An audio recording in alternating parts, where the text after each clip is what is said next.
Hello dear students, welcome again in English literature class. So we have started the chapter Set Our Children Free. We have done the first two pages. Now next come here on the next page. The solutions are emerging, but these solutions cannot be found in the deliberation in conference alone and cannot be found in the prescription from a distance. So here Kailash Satyarthi, he is talking about, if you see the previous one, he gave the solution for that, how we can overcome, how we can save the children. So what he wanted to say here, that solution cannot be there in making the prescriptions, in talking only, or in telling, okay, or the decision that can be made in the meeting. So something extra we have to do for these children. You may ask that what can one person do? So here I would recall a story of my childhood. Now here in this way, in this part, he gave a suggestion how we can raise the level of these children. So what story he is going to tell here? A heavy fire had broken out in the forest. All the animals were running away, including the lion, the king of the forest. Suddenly, he saw a tiny bird rushing towards the fire. He asked the bird, "What are you doing?" To the lion's surprise, the bird replied, I am going to extinguish the fire." The lion laughed and said, "Wow, can you do it keeping just one drop of water in your beak?" The bird was adamant and she said, "I'm doing my bit." Okay, so here through this story, what message he wanted to give here? Everyone, they have to take part in raising these children, in uplifting the condition of these children. We should not think that we cannot do.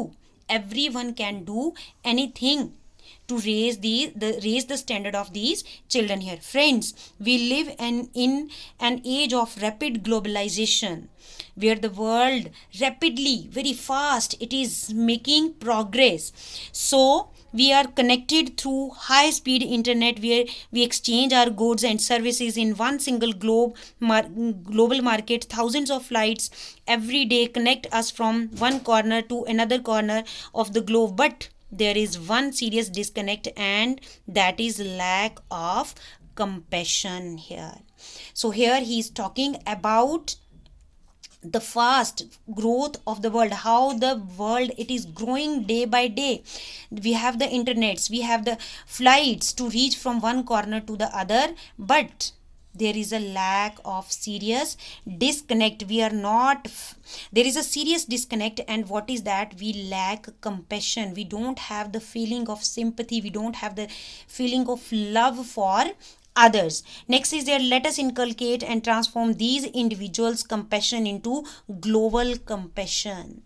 Okay, so here he is talking about the compassion not only for one individual, for all the children of the world he is talking here.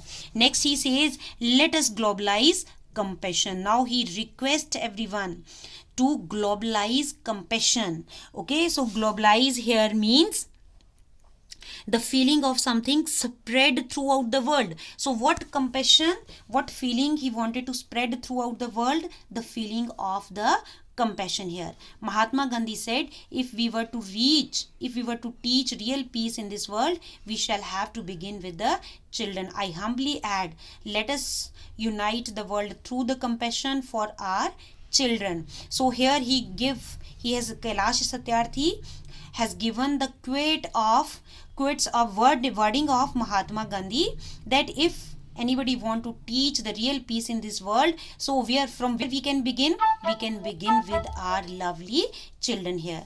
Okay, so I ask, whose children are they who stitch football and yet have never played with one? Whose children are they who harvest cocoa yet have never tasted chocolate? Whose children are those they are dying of Ebola? Whose children are they who are kidnapped and held hostage. So here he want, what messages he want to give, these children, those who means are engaged in the laboring, those who are engaged in child labor, they work for others, but they do not get the benefit of those for them. Okay, so here who's the children means they are suffering, they are also our children only, those who are suffering from Ebola. You know, Ebola, this is a kind of disease that in the this is a kind of parasite that is found in the water, and it can cause the death of the person if it is drunk with water. So they are all, these all are our children only. Okay, some are kidnapped. Okay, they all are our children. I remember an 8 years old girl where we rescued from intergenerational forced labor from from stone quarries. When she was sitting in my car right after her rescue, she asked me, why did you not come earlier? See the wording of the child here, the child was forced in intergenerational labor. So intergenerational labor means the labor that continue from one generation to other generation, like their parents were labor, they were engaged in the labor, and same was the condition of their children and their children and their children. Okay, from one generation to other generation, the labor that continue, that is called intergenerational labor here. So the child, when he escaped, when he saved that girl from the stone quarries, where the stone they were stone quarries means the person who are engaged in breaking the stone. So this girl, she was rescued, and she questioned Kailash Satyarthi why he did not come before that to rescue her. Her angry question still shakes me and has the power to shake the whole world. Children are questioning our inactions and watching our actions here. So again he is talking that means we should do something, because their question, they shake the mind of the person who listen them. It disturb the mind. Shake here means disturb the mind of the listener, because they are always watching our actions, what we are doing for them. Okay, so